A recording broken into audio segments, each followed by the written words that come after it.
ദൈവത്തിന്റെ അതിപരിശുദ്ധമായ നാമം മഹത്വപ്പെടുമാറാകട്ടെ. ദൈനംദിന അപ്പം എന്ന അനുദിന വചനചിന്തയിലേക്ക് ഏവർക്കും സ്വാഗതം. ഇന്ന് വിജയത്തിന്റെ ദിശ എന്ന വിഷയത്തെ ആസ്പദമാക്കി ചില കാര്യങ്ങളെ നമുക്ക് ചിന്തിക്കാം. അതിനാധാരമായ ഒരു വാക്യം വായിക്കാം. സങ്കീർത്തനം 75 അധ്യായം 6 വാക്യം.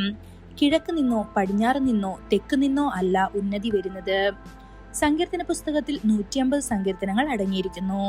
ഇവയിൽ 73 ദാവീദും 12 ആസാഫും 11 കോരഹിന്റെ പുത്രന്മാരും 2 ശലോമോനും 1 മോശയും 1 ഏദാനും എഴുതിയതാണ്.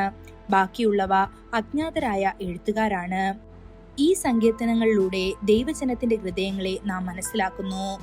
ഇന്നത്തെ വാക്യത്തിൽ ആസാഫ് ശക്തമായ ഒരു സത്യം വെളിപ്പെടുത്തുന്നു. വിജയം വരുന്നത് കിഴക്ക് നിന്നോ പടിഞ്ഞാറ് നിന്നോ മരുഭൂമിയിൽ നിന്നോ അല്ല, ഭൂമിയിലെ ഒരു ദിശയിൽ നിന്നുമല്ല. ശത്രുക്കൾ ഇസ്രായേലിനെതിരെ എഴുന്നേറ്റപ്പോൾ അവർ പലപ്പോഴും സഹായത്തിനായി ചുറ്റും നോക്കി. കിഴക്ക് നിന്നുള്ള മിസ്രൈമ്യർ അവരുടെ സഹായത്തിന് വരുമോ, പടിഞ്ഞാറ് നിന്നുള്ള സൈന്യങ്ങൾ എത്തുമോ? അവർ കാത്തിരുന്നു, പ്രതീക്ഷിച്ചു, പക്ഷേ സഹായം ലഭിച്ചില്ല.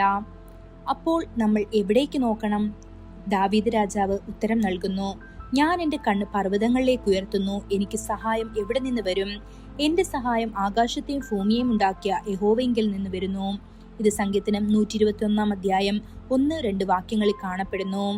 കർത്താവ് മാത്രമാണ് നമ്മുടെ സഹായി. കുറവായാലും കൂടുതലായാലും വിജയം എപ്പോഴും അവന്റെ കൈകളിലാണ്.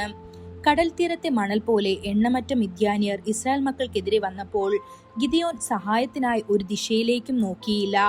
അവൻ മുകളിലേക്ക് നോക്കി ദൈവത്തിൽ ആശ്രയിച്ചു.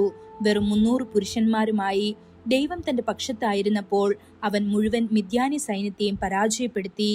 അതുപോലെ ശക്തമായ അസിറിയൻ സൈന്യത്തിന്റെ ഭീഷണിയെ ഹിസ്കിയാവ് രാജാവ് നേരിട്ടപ്പോൾ സഹായത്തിനായി കിഴക്കോ പടിഞ്ഞാറോ നോക്കിയില്ല. പകരം അവൻ കർത്താവിങ്കിലേക്ക് തിരിഞ്ഞു. എന്താണ് സംഭവിച്ചത്? ദൈവം ഒരു ദൂതനെ അയച്ചു.